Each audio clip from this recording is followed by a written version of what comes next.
ಹುಟ್ಟುವೆನು 100 ಸರತಿ ನಿನಗಾಗಿ ಕೇಳೆ ಗೆಳತಿ ವಿಧಿಯಿದ್ದು ನಿನ್ನ ಸವತಿ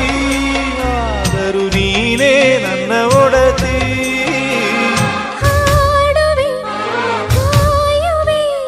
ಸೇರಿ